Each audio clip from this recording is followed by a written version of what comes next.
이번에는 깃의 헤드 포인터에 대해서 좀 더 알아보도록 하겠습니다. 깃은 객체의 포인터 개념을 사용하는데 대표적인 객체 포인터는 헤드입니다.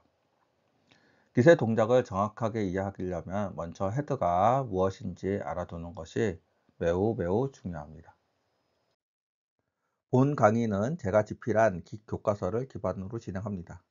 강의가 빠르거나 좀 부족한 점이 있다면 이 책을 이용하여 좀 더 학습하시면 많은 도움이 될 듯 합니다. 깃은 마지막 커밋 정보가 매우 매우 중요합니다. 깃은 마지막 커밋 정보를 기준으로 새로운 새로운 커밋 정보를 커밋을 생성하기 때문입니다. 그리고 이런 마지막 커밋 정보를 부모 커밋이라고도 이야기합니다. 깃은 매번 새로운 커밋을 할 때마다 이를 위해서 마지막 커밋 정보를 하나 찾아 가지고 이렇게 결합을 해서 만들어 줘야 되는데, 우리가 시스템이 매번 우리가 마지막 커밋 정보를 이렇게 찾게 되면은 시스템에 큰 부하가 발생하게 됩니다. 그래서 깃은 이런 작업들을 좀 더 효율적으로 하기 위해서 특수한 포인터를 제공하고 있는데, 그 포인터가 헤드입니다. 헤드는 맨 마지막에 우리가 작업한 커밋을 가리키고 있고, 그 다음에 이 헤드라는 포인터를 이용하면은 우리가 새로운 커밋을 생성할 때 우리가 마지막 커밋 정보를 찾아야 되는 그런 검색 과정을 하지 않아도 되기 때문에 빠르게 우리가 새로운 커밋을 생성할 수 있게끔 되는 것입니다. 헤드는 우리가 마지막 커밋을 가리키는 우리 참조 가능한 포인터인데, 어디에 마지막 컴시냐 하면은 우리가 현재 작업 중인 브랜치의 마지막 커밋이라는 것입니다. 그래서 우리가 커밋들은 우리가 브랜치에 기록이 되는데, 그래서 깃은 그 브랜치의 마지막 커밋을 가리키는 헤드 포인터를 이용해서, 헤드 포인터 그러니까 부모 커밋, 마지막 커밋이라고 얘기하는데, 이걸 이용해서 우리가 커밋을 생성하게 됩니다.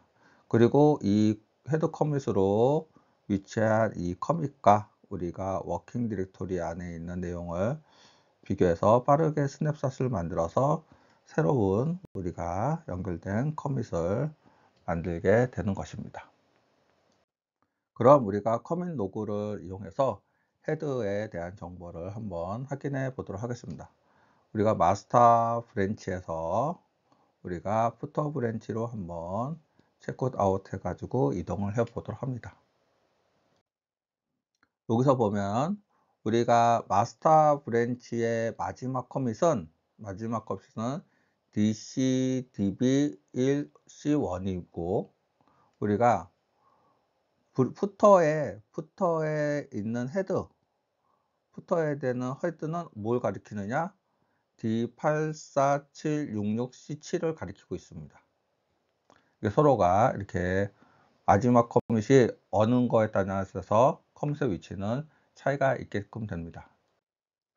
그래서 우리가 좀 더 알아보면, 마스터에서 마지막 커밋을 진행할 때는, 그러니까 커밋을 생성할 때는 마지막 커밋인 DCDB1C1을 이용해서 우리가 새로운 커밋을 만드는 거고요.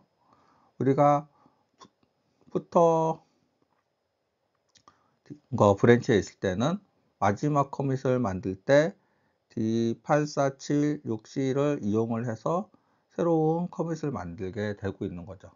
그리고 여기서 헤드라고 본 거는 현재의 상태가 푸터가 지금 브랜치가 푸터로 되어 있기 때문에 요거를 가리키는 거고, 우리가 만약 마스터로 브랜치를 이동하다 보면은 이 헤드는 이 헤드는 이 헤드는 이쪽으로 다시 변경이 돼서 이 포인트를 가리키게 됩니다.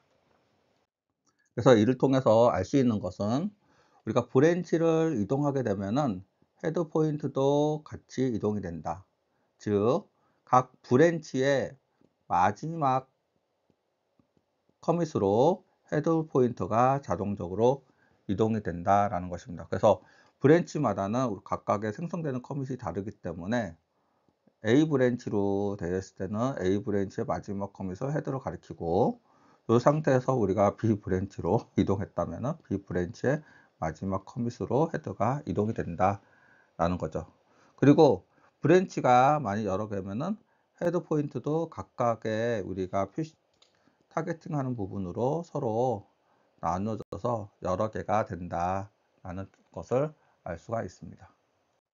그럼 실습을 통해서 헤드 포인터가 위치가 어떻게 변경이 되는지에 대해서 한번 알아보도록 하겠습니다.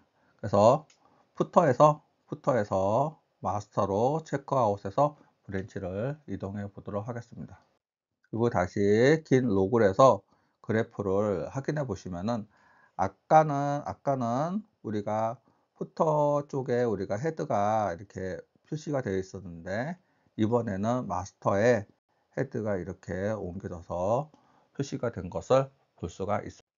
잠시 휴식을 취하고 다음 과정으로 학습을 계속 진행해 보도록 하겠습니다.